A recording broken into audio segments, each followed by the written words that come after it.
मित्रों, मैं आज ओशो से जुड़ी वाली कहानी आपको बताने वाला हूँ। यानी किसी और के बारे में कही हुई बात नहीं, खुद ओशो के साथ जो घटना घट चुकी है उस संबंध में चर्चा करने जा रहा हूँ। ओशो मुंबई में आकर के प्रवचन देना चालू कर चुके थे। यानी जबलपुर से अपना कार्य समाप्त करके रेजिग्नेशन देके मुंबई में धर्म प्रचार और केवल इन्हीं बातों के लिए अपना जीवन समर्पित करना उन्होंने चालू कर दिया था। ये तब की बात है जब वो मुंबई में रहा करते थे। आपको खुशवंत सिंह का नाम मालूम होगा। खुशवंत सिंह एक रंगीन मिजाज साहित्यिक के रूप में जाने जाते थे।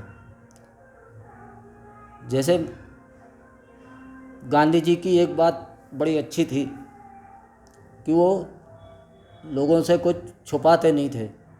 वो जो प्रयोग करते थे, ब्रह्मचर्य के प्रयोग, ऐसे प्रयोग वैसे प्रयोग, वो सब लोगों को बता दिया करते थे। उसी प्रकार खुशवंत सिंह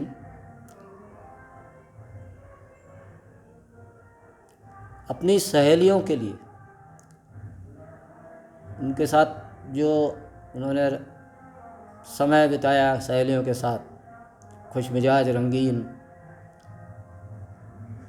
और साथ में शराब पीना, ये दोनों काम उनका हमेशा शुरू रहे।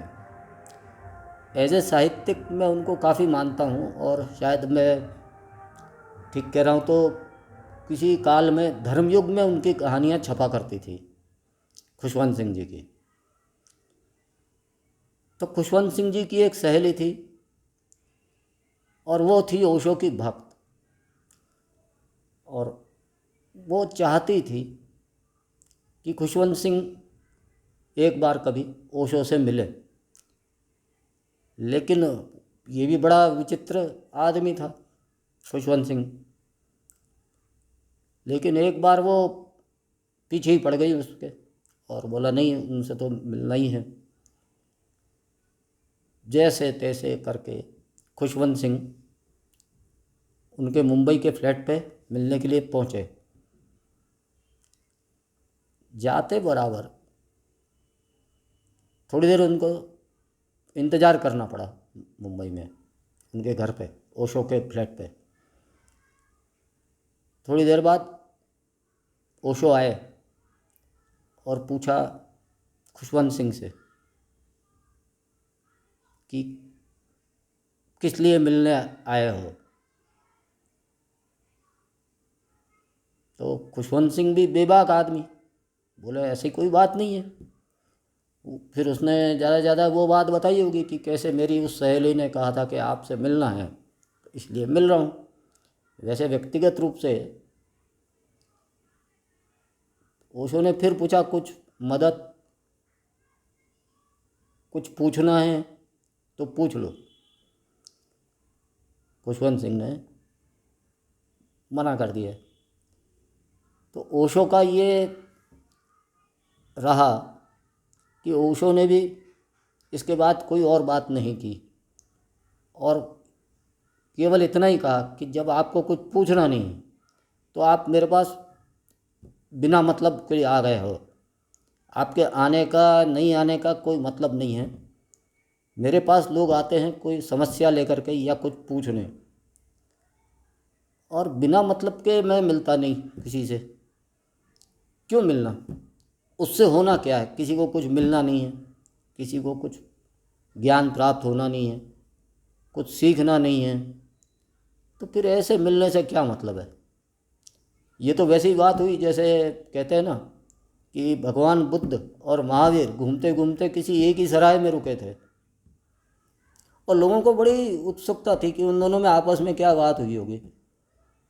अच्छा, ये हो नहीं सकता कि एक ही सराय में रुके हों और एक दूसरे के बारे में मालूम न हो कि यहाँ पर और कोई मेरी श्रेणी का आदमी रुका हुआ है। अपने जैसे अज्ञानियों को हो सकता है ना मालूम पड़े कि कौन रुका है क्या है, पर ज्ञानियों से मैं ऐसी अपेक्षा नहीं करता। लेकिन फिर भी मज़े की बात तो यही है कि उन दोनों ने आपस में कोई संवाद ही नहीं किया। कबीर और फरीद के बीच में भी ऐसा ही हो चुका है, दोनों मिले और कोई बात नहीं हुई। तो बात क्या करनी है, क्योंकि बात तो तब होती है जब कोई कुछ पूछ रहा हो, कुछ जानने की उत्सुकता है और अगला आदमी बताने के काबिल हो। यहाँ तो दोनों काबिल है, न दोनों के पास कोई प्रश्न है, इनके पास सिर्फ उत्तर है। उत्तर इसलिए है क्योंकि आपके पास प्रश्न है। अगर आपके पास प्रश्न न हो तो उनके पास उत्तर भी ना हो। ये बात थोड़ी दुरूह लगेगी आपको, जटिल लगेगी, पर ये वास्तविकता है।